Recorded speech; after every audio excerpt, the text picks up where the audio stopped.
Hello, Metaverse. This is Lunch Hour VR with Max Noir. I am here today with my co host, Edwin Rogers, and two very, very exciting special guests. They are PR and marketing specialists for the XR industry, Elana Piech and Lisi Linares. Thanks for joining us, guys. Yeah, thanks for having us. Hello. Of course. So let's start out by telling me, where are you in the world right now, guys? So I'm in New York right now, but last night I was in Chicago, and I'll be in New York for about 2 weeks, and then after that I'm headed to Alabama for a month. It's kind of as long as I have Wi-Fi, I can work remote anywhere, but I'm trying to mostly stick to places that are surrounded by nature, except for this stint in New York right now. Totally. That's sort of like the emerging COVID way, isn't it? Yeah. Yeah, that's pretty much what I did. I left LA to go to Santa Barbara just to be surrounded by nature and not feel so confined in a city situation. Mm-hmm. Yeah, for sure. Personally, I am in the middle of nowhere in the United Kingdom. Don't ask me how I got here. Is that a glass of wine? So you're good, This right? is a glass of wine. Listen, I reunited with family today for the first time in 9 years. So they prepared me with not a glass, but a bottle. Wow, amazing. I spent all of August in Alaska, and I had two cousins that I had never met before. And I just figured, all right, if I'm going to go to Alaska, I need to go for at least a little bit longer than a week. And I just said, hey, I'm, going to quarantine out there. Can we meet up after I do my self-quarantine for 2 weeks? And it was great, Wow, that's cool. That's so cool. That's amazing. Yeah, I'm in upstate New York trying to get some trees, and it's really nice over here. It's usually the trees are where it's at. Yeah. Awesome. So we're definitely all over the place. Well, I would like to get a brief introduction from both of you. Like I said, you're both sort of public relations / marketing. I like the word gurus because you guys are both geniuses and excellent at what you do. So yeah, just tell me a little bit about what you're working on or what you're working for, or yeah, let's start with Elana. Yeah. So I am the senior marketing manager for the Glimpse Group. We are a platform company investing in 8 different virtual and augmented reality based subsidiaries, and they're all focused on enterprise solutions for doing VR and AR tech. So unfortunately, no video games, but we can make a lot of really interesting gamified learning experiences for corporate training or for higher education, or even maybe gamified snap lenses for a company that wants to do branding based activation.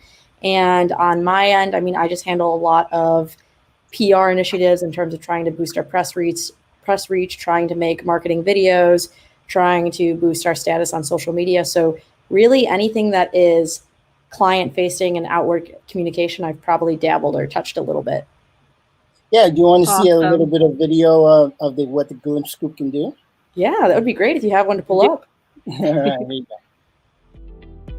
The mass adoption of augmented and virtual reality will fundamentally change how humans live, work, learn, and interact with each other. This young industry needs different types of thought leaders to keep it moving forward in a positive and productive direction.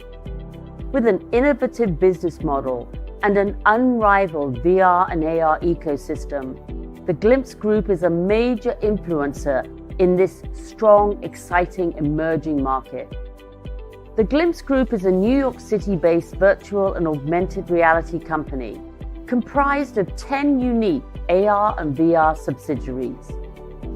As leaders in the field, Glimpse subsidiaries create first-of-its-kind solutions for major brands and organizations in marketing, architecture, manufacturing, healthcare, education, and financial services.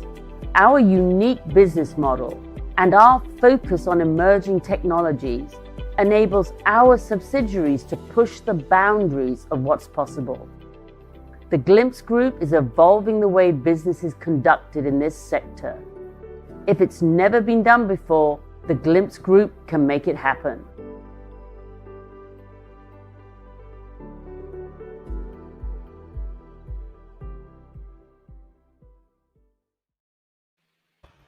Cool. Amazing. There's a lot of really cool stuff happening in that video. I would like you to sort of try your best to elaborate on what we were just looking at, but I know it's a lot, but yeah, pick and choose. What did we just see? I think you got to see a lot of really interesting, awesome, innovative uses of VR and AR tech. And like I said before, Glimpse focuses more on the B2B end, but in terms of different experiences to highlight, one thing that was in there was from Early Adopter, which is our company that focuses on the K through 12 education end. And they have an experience called Arcana Quest, where a kid can put on a headset and they're transported into a library. And when they're in that library, they open up a book about space. And once they open up a book, in addition to maybe reading a couple of facts, it takes them into that environment. And so let's say they're reading a book about the universe by Carl Sagan. They read it and then they're seeing, this VR model of the universe. And so I think from a learning standpoint, you can definitely use VR tech as a really engaging learning tool, especially right now as a lot of schools are struggling with this remote versus hybrid learning model. And then some other simulations that were shown in there. One was from Immersive Health Group, which is our healthcare-based subsidiary, and they did a VR learning simulation for NPACE, which is a national nursing organization. And it was interesting because from a training perspective, sometimes it's hard to try to do a real training simulation real time, just because you need to have somebody there to monitor you. You need to make sure that everybody is available at that time. Whereas with VR training, bam, you pop on the headset to somebody and you can really deploy at any time that's convenient for somebody, and you can deploy in a way that's scalable. And so the nursing organization that they worked with, they compared how the VR training simulation works in comparison to what they would regularly do to train nurses for this particular practice. And they found that VR outperformed regular training. And so that's really awesome. I mean, I think overall we're still in this early stage of the industry. It's still growing, more players and people are buying in. And just anytime I see stats or news about the success of VR AR tech, I just get excited, because ultimately it's going to lead to the proliferation and growth of this tech. And that's on the VR. And even on the AR, we have a lot of subsidiaries that are doing really interesting stuff with AR. And one particular to highlight would be QReal, just because they do a lot more brand activations with Domino's, Snap, Instagram, Magnolia Bakery. And so it's always really fun just to see what they're doing with the filters or with maybe web AR activations too. Awesome. Cool. So can you talk a little bit more about sort of what your role has been in these projects and sort of what your day-to-day is to try to push them forward? Yeah. Day-to-day is always changing, which is nice because things don't really get routine. They don't get boring. There's always a lot to do and a lot to focus on. But I think when I first started at Glimpse, which was about a year and a half ago, my focus was to develop more of who Glimpse was, think about Glimpse's voice, Glimpse's brand, Glimpse's style, the aesthetic, and grow their social media presence, which it's definitely grown. When I started, we were, I think, around 400 followers on LinkedIn, and now we're over 2,000 followers. And we have consistency within our post, consistency within the way that press talks about us, and we have more of a brand. I'd like to think when you think of the Glimpse Group, you're thinking about a company that is a trusted advisor that's approachable and friendly. We're your source for telling you, what's going on in the space and giving our analysis. And then what we're trying to do is lift up the work by our subsidiaries. And so now that Glimpse has that voice and that style, and also we have a system put together for quickly assembling videos, for sharing out content, to sharing out press releases, for maybe capturing media, working on building those same brands for our subsidiaries, which over the summer we did about 2 serious rebranding exercises for 2 subsidiaries. And so now it's time to focus on the rest and focus on building up their presence too. Yeah, awesome. We got a comment here from Paige. Shout out. Rec room soon. Yeah, just a quick reminder to anybody in the audience watching today, if you do leave a comment, we will see it, we will show it if it's appropriate, and we will answer any questions that you have. So please do comment away. And answer any questions. All right, Lisi, how about you? Tell us what you've been up to, what you're working on. Well, let me just begin by saying that I am living a dream. When I was at NYU in 1994, I wrote my first VR script, and I can't believe honestly, I can believe that we are where we are. I just can't believe that it's really, really, really, really happening. So it's really bittersweet that a pandemic kind of brought this on. But I'm really, really grateful that VR and AR have gotten into warp speed, and it's permeating every facet of mankind right now, basically. And I'm so excited to see the work that's happening in education. It's next level.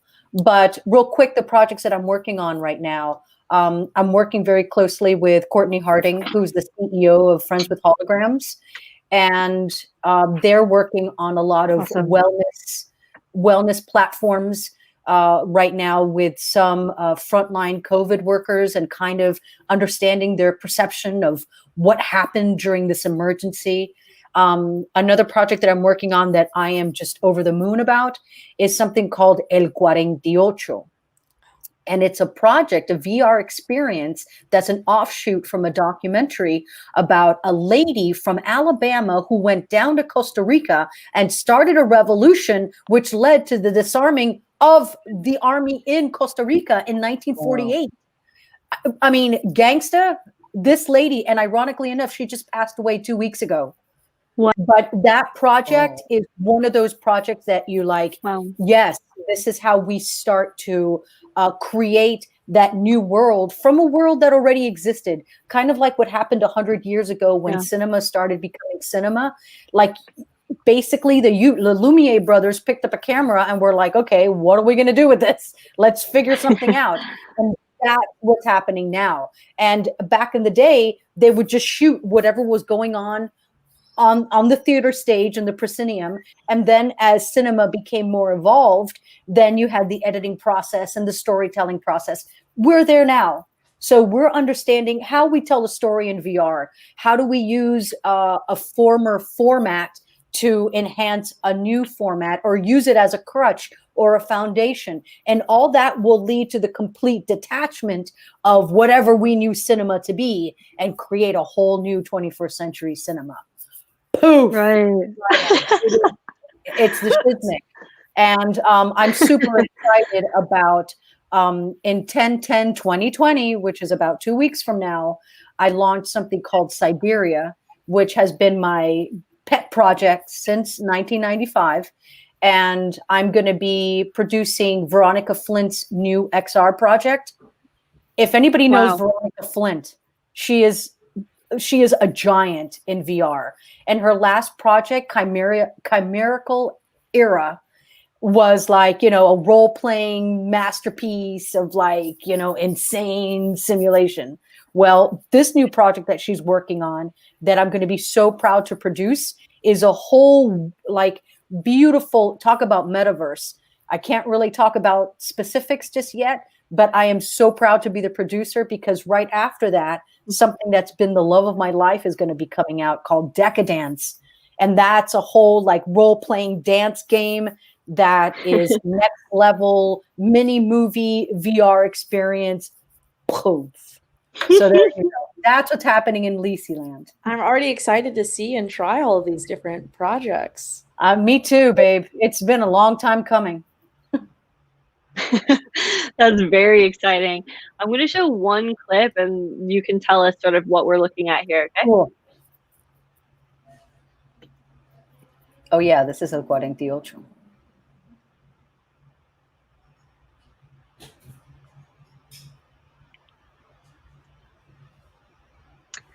All right. Yeah, as you can see, that happened to be the pitch deck in Spanish, because that's another thing that I'm really, really happy about, doing the bilingual situation. Like, how wonderful is it to be working on a project that's bridging both languages, which, I mean, next level VR, there are no languages. We're moving very quickly towards a symbolic visual language that VR is going to help create. So up until that point, I love bridging the Spanish with the English. And that's the Costa Rican project I was telling you about, El 48. It's the offshoot from First Lady of the Revolution. Awesome. And what better technology than VR to sort of try to bridge language gaps? I don't know. Have you guys ever tried any experiences for language learning in VR? No. I haven't either, but I've heard great things. That's a really important area that can be utilized is language learning in VR, especially if you could talk back and forth with like an instructor anywhere. I think that could be really interesting.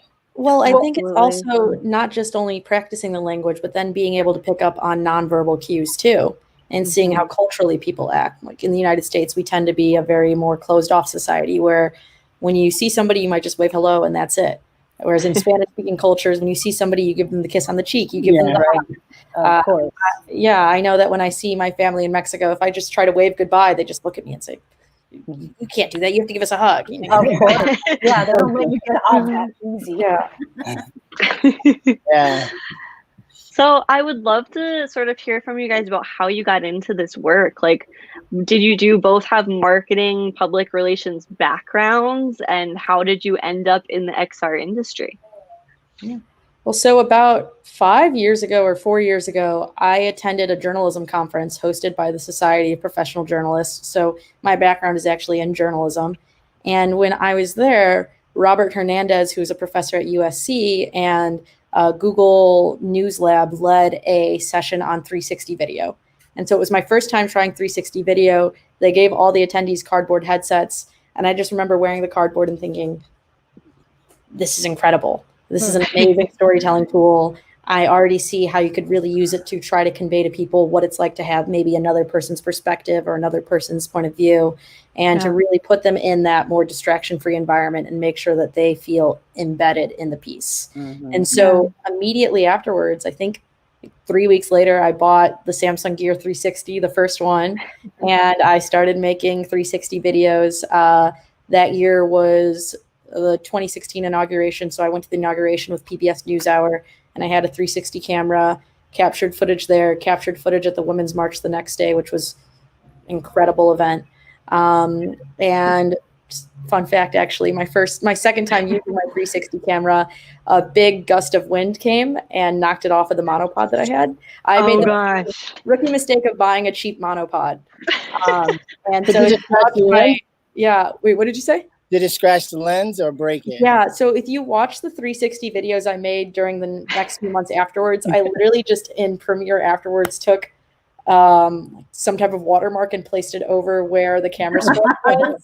You got to get creative sometimes. Well, I was at the inauguration and the Women's March. Actually, I did a live stream from 10 feet away from the Women's March that got 3.5 million views on Facebook. Wow. and it was with NBC News. And so it was a really interesting event. But yeah, I mean, I think I would love to see different footage from that event, because I think it's really important for historical capture. That was a moment in time that made history, and being able to put on a VR headset and as a historian years later and actually stand next to the crowd of onlookers, I think is a very powerful tool. And that's why me and Max, we're very passionate about VR journalism. I would like to talk a little bit, if you don't mind, Max, about a project that we recently worked on. Yeah, go for it. Yeah, no, I just want to showcase this project that, it's a similar topic, which is the Juneteenth March. And what we did was, here's a bit.ly link to a VR Scout article that was just posted today, September 20th. Oh, just posted this week about the march. And I think there's a lot going on with Black Lives Matter, and it's really important that we decided to do this as independent journalism. It's not so affiliated with any kind of news organizations, but just take it on upon ourselves to capture these protests. And I think it's really important work that, just like you said, just grab a 360 camera, go out there and shoot and share with the world. Awesome. And it was, 360 journalism is the most unbiased and most powerful form of journalism, in my opinion, that we have so far today. And with that, there is a fluffy dog on the screen that just She's a completely brat. broke my focus. I know. She's such a brat. She's Lisi. got to be like, she's got to be on top of mom. I know. I found her on the streets in Culver City. So I let her do whatever she wants, basically. Right, baby? Aw. Oh, my Just want to say hi. baby. Say hi, baby. Cute. Baby Peggy. Aw. Hello. My name is baby Oh, super passionate Cute. about 360 journalism. That one right there. Totally. She's like, I saw Right. the Juneteenth. It was the bomb. All right, Lisi. So, how did you get into all of this, doing PR for XR? What did you say on your Twitter? I love your biographies on all of your social media. You, okay? I'm not going to tell you guys what it says because I want you to go figure out what it says on your own. So, this is Lisi's Twitter handle. Go follow her so that you can read her Twitter bio, which is really great and hilarious. So, everyone, go follow her. And Lisi, yeah, please tell us a bit about how you got into all of this. Well, like I said, I fell in love with VR back in film school a million years ago.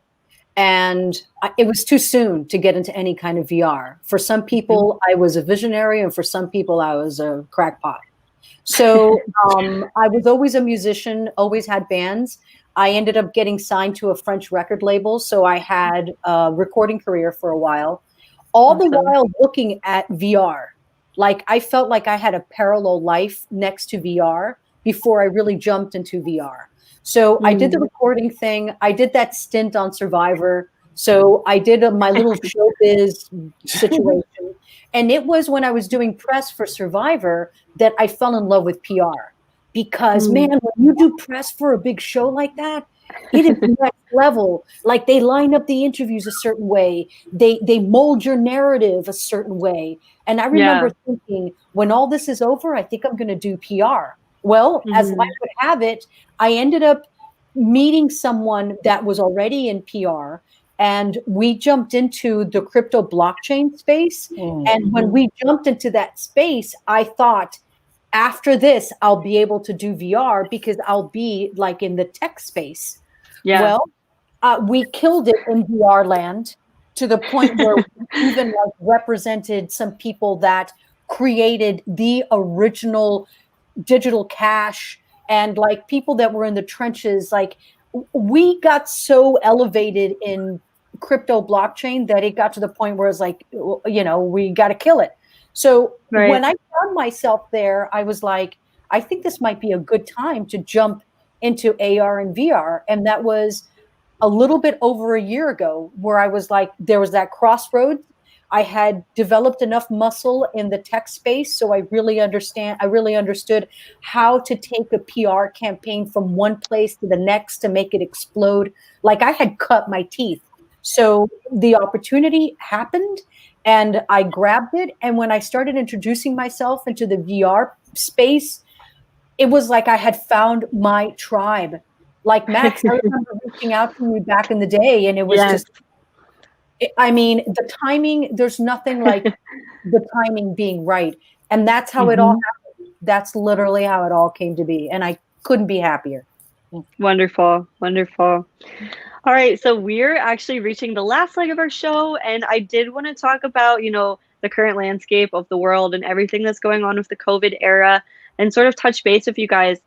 It's safe to assume that almost every company in the world has had to sort of, you know, change the way that they're going about doing business. So what sort of changes have you guys noticed in your work? Like what has changed, and how are things going for you and the work that you're doing during this time? Yeah, I'm going to be honest and say that in March, once things, you know, started to get very serious in the United States and more companies started to, you know, make the push to have their employees go remote, it was hard for us at Glimpse because there were a lot of companies that were talking to us, but during times of uncertainty, one of the first things to get cut is the innovation budgets, because if those other companies, potential clients for us, you know, don't even know if they can keep their lights on, what's the point in them going more exploratory? And so a lot of the conversations that we had on the floor were pretty much at a pause. And so we went about 3 months where we didn't have much business coming in, and we were just trying to see, okay, well, let's further develop, and just further build our offerings that we have right now. But now, you know, fast forward a couple months later, we're starting to get more interest. More people are starting to contact and see how can we use this type of technology for remote work, for remote learning, for remote therapy purposes. Just because it seems like, I know a lot of people say this, but yes, this is part of the new normal now, and just having to adjust to that remote lifestyle and what type of tools can we use to really supplement and enhance. And I don't want to be taking advantage of a negative situation, but I really do think that everything that's happened has really pushed forth the advancement and the adoption of this technology. And more people are seeing, oh, wow, this is feasible, this is usable. I even have people that I've shown, VR to recently who before thought, oh, that's just for video games. And now they realize, oh, wait, I see this. I could see me working here, or I could see me hanging out with people in here. And, just a big nerd. And so I'm excited for the adoption of the tech. Still, see the dystopian and also utopian elements. So curious to see what that future looks like. But, I think that's why we're all here. We want to take part in shaping that future. Yeah, I mean, I view it as like creating solutions, rather, for the problems that exist today. And I mean, it's not like we're trying to take advantage. It's just that naturally we've been as innovators saying that this has a lot of different applications, but now people who are stuck at home are starting to see how many advantages VR technology and AR technology have to solve some of these uniquely COVID-related problems that may go away in some form or another and may never really come back. So I think it's just pushing the envelope for this technology is a positive thing, and it's saying, hey, I got some lemons, and let's try to make it the best lemonade we can. That was really good, Edwin. That's how I see it. I really liked that. That's how I see it. I'll make What about lemonade you, with a Lisi? little vodka in it. Hey. Oh, Yeah, get a lemonade and a vodka sponsor for the show. Yes. All right, guys. I'm on it. I'm on it for next week. All right, Lisi, what about you? How are things going on that front? I've been working remotely and independently for a while now, so not a lot changed. The one thing that truly changed for me was that I felt like I had to leave LA just because I wanted to get away from the metropolitan area. So that's all that really truly has changed. I just wanted to have a little peace and space. Yeah. Cool. I know you guys feeling in like 5 words or less. Are you feeling hopeful about the immersive technology industry for the near future? 5 words or less. Strict regulations. Extremely excited. All right. She got Curious. 2. So 4. Extremely excited and curious. The future is VR. Amazing. Edwin? VR is one word. Oh, I know. Don't get technical with me.